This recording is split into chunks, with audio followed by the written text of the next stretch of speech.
One Piece sagas come in all different shapes and sizes, ranging from the shortest saga, Thrill Bark, with only 48 chapters, to Wano Country, the largest saga with 150 chapters. Along the way, we come across a lot of various characters, and in this video, we take a quick look at the relationship between the number of chapters in a saga and the unique character appearances. Check it out. Welcome back to the channel, YouTube. I'm Taicho. That's X. We're getting right into it. And so in our prior two videos, we uncovered a couple interesting insights by taking a look at the chapter content structure of One Piece. The first little insight that we uncovered was that on average we can expect 20 to 25 unique characters to appear in a One Piece chapter. And in the full range, we could see as little as 3 characters, as shown in One Piece chapter 417, Ashura, all the way up to 90 characters, as seen in One Piece chapter 1053, New Emperors. That's a great starting point to understand what the typical structure, content, character appearance in One Piece would look like. And so from there, we took a look at who are the most frequent characters to appear. I think it should come as no surprise that those were the Straw Hat Pirates, although it was somewhat interesting that no last name Nami ranked number 2 ahead of both Zoro and Sanji. Perhaps an indication to her overall importance to the One Piece series. And so in this video, we're going to take a look at the overall saga character dynamic. And what I mean by that is there any relationship between the number of chapters that a saga contains and the number of unique characters that appear in a saga? Intuition would tell us probably, but just to have some database evidence to support that, we're going to do a quick analysis. So to kick off our analysis, X, who's ingested the Dagachibidis for R, is going to help us with some code. And the first thing that we're going to need to do is work off of the data frames that we created when we first imported data from our SQL Server database. So on screen here we have our first data frame called DF, and this essentially contains every chapter and every character that appears in it. Our second data frame is going to be the details of every chapter and their associated information, such as the chapter date, the arc it's part of, the saga it's part of, the chapter link, arc link, saga link, and so on. We're going to first merge these into a data frame, and that will help us give context to our larger data frame that only has the chapter number. So X, if you could give us the script to first create one data frame that will merge our 2 different data frames, that'd be awesome. Sweet. So here we have that script. We're going to call it DF01. And basically what we're doing is we're merging the 2 data frames that we have here by the chapter. I'm going to keep all the information that's in the first data frame as well as the second data frame. We'll continue to use the piping function. In our prior videos, we identified some quote-unquote characters that are not necessarily individuals, and we want to definitely remove them. So that's what the second line here will do. It'll filter out the non-characters that we previously identified, which is primarily groups like pirates, village, countries, and stuff like that. So we'll execute that, And we have our newest data frame. This is going to be DF01. And so we can take a look at that. And essentially it's the same two data frames. We have DF, so chapter, character, the appearance type. And appended onto that is the story context. So now that we have that, we can work to group that information. What we want to do is actually group that information at the Saga level. That's why it was necessary for us to merge the chapter contents onto the character appearances, so that now we can take that, collapse the data, and aggregate it at the Saga level. So having said that, X, if you could crank out the script to give us our aggregation so we could see what the contents at the Saga level looks like, that'd be great. So here we go. We're going to call it DFO2. Essentially what we're going to do is take DFO1, which we just created. We are going to group by the Saga name. And then we just want to summarize. So we want to count the number, or in our terminology, we want to take the length of unique characters that appear. And we also want to take the length of unique chapters. So this will reduce the number of rows that we have from 25,502 all the way down to 11, which represents the number of sagas that we have. So we run this, and here we go. DFO2, as mentioned, 11 observations, 3 variables. We could take a peek at that. We have our saga name, number of unique character appearances, and chapters. So right off the bat, we could do a little bit of maneuvering and see, which sagas have the most chapters. I actually somewhat did analysis on this. You can check that out in this One Piece Power BI analysis video. But we see Wano, Dressrosa, Water 7, interestingly. But you can see, in terms of chapter content, chapters, Wano's up there with the most, probably the most over here, the second most here, and then character appearances. We have a little bit different, but Wano taking the lead again, Whole Cake Island,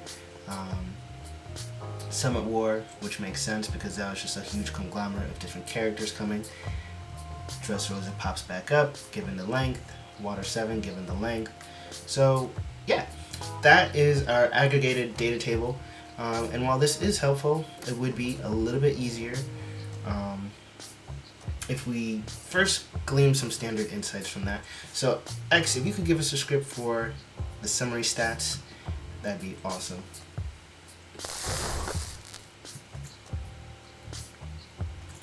So we have some summary stats here. I'll run. Basically, we want to see the summary on the number of chapters per saga, the summary on the number of unique character appearances per saga, and then see if there's any correlation. So here we have our summary for chapters. Basically, the average saga will contain roughly 100 chapters, 100 to 108. That's the mean and the median. Whereas our shortest saga is 33. That's going to be the current saga that we're in, the final saga, so we can expect that number to go up. And then we have our largest saga, 149, which is Wano. Everyone knows how long that was. Kicked off in 2018, went to 2022. So yeah. And then right there we can get an idea of the number of character appearances per saga. The max being 542 associated with Wano, minimum being 82. And then on average we can expect right below 300 unique characters to appear. I think that's vastly a vast amount of characters, and that is definitely a defining attribute of One Piece, which is just the volume and breadth of character introductions that we encounter on the journey. Which leads me to ask, let me know, do you think One Piece has too many characters?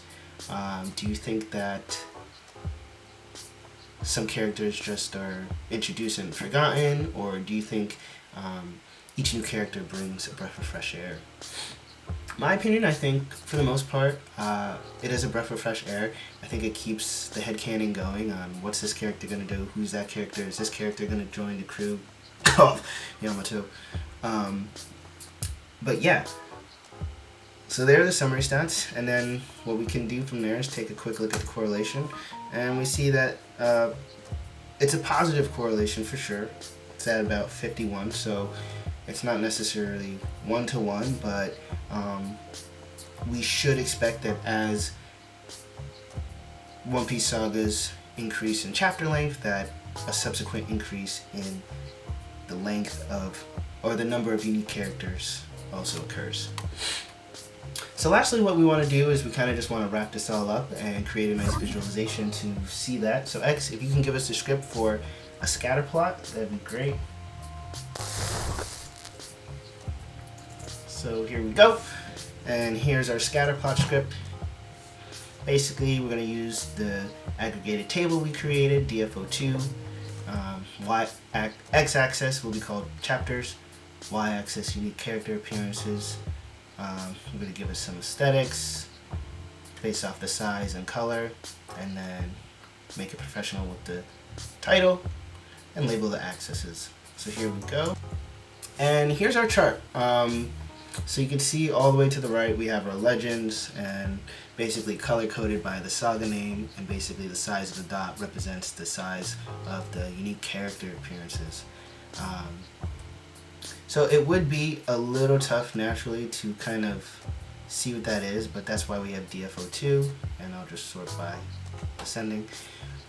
So reading left to right. Smack dab, it looks like in the middle with roughly 300 characters, we have the final saga, which is really just Egghead arc. Maybe we should do some analysis on Egghead coming soon. And then from there we have this tiny little dot. Looks like to have the shortest, not the shortest, but the second shortest number of chapters and the fewest number of characters, Thriller Bark Saga. I think that makes sense because that saga really had the one purpose of establishing the connection between Brook, Laboon, and getting our musician, also our 9th crew member, to join. And outside of that, it didn't really have any more contextual storylines associated with it. So that makes sense. From there we have Fishman Island, an introductory arc, first arc post time skip. Had that Jinbei teaser. Wasn't quite ready to join, but we all know how that plays out. And then the next one we can see there is the Sky Island saga. This saga, relevance and importance seems to be increasing according to the community over time. A lot of individuals probably skip this saga when they join One Piece community. I actually went back and reread the first 500 chapters just to refamiliarize myself, because I did come in later on. I was more of like a Naruto Bleach fan, but I have been a weekly reader since Amazon Lily arc, so get at me. But yeah, Sky Island, the increasing importance with the connections there. And then from there we have the East Blue Saga, our very first saga, where we are really delving into what it means to have a pirate crew, what it means to be a pirate. I think Nami and Usopp shine really great in this saga because just it gets lost in the wind, the importance of a navigator. I think her navigation skills, drawing the sea maps, Usopp being kind of like a man of many trades, and then his way of humanizing the story kind of just by being a non-freak human, I think is great and adds value to the story. And then from there, we have, let's see, so by chapters, we have Whole Cake Island. So here's Whole Cake Island. Pretty close in chapter count to Summit. Whole Cake Island, I think this is a little bit of a divisive arc. If you're a Sanji fan, you definitely loved it. I think it was great to get another Straw Hat's last name, Vince Smoke Sandry. Meet his family, the German Kingdom, and see what their importance and weight in the story will continue to be. And then we have the Summit War. Shout out Ace, man. Never fun to get a hole punched in your stomach by Yo Daddy's lame joke. But it is what it is. The necessary weight for Luffy to realize the crew was not ready and it was time to train, and yeah. And then from there we have Alabasta Saga. In my opinion, I think this is where the story actually starts, because we actually get hints of what is going to be needed to find the One Piece with the revelations of Poneglyph. We meet our first real ancient kingdom in the Alabasta Kingdom. We meet the Nefertari family. I'm going to try not to spoil too much about that, but we'll see what we are seeing in Edhead, just how important that family will be. Most likely Vilby will see her importance and her character appearances start to shoot up as we round out the story. Next we have Water 7 Saga. This is along with, Water 7 Saga includes Enies Lobby's arc, but this is what many people would say is their favorite saga with their favorite arcs. It's hard to disagree, because at this point we're just getting such great character development for Robin,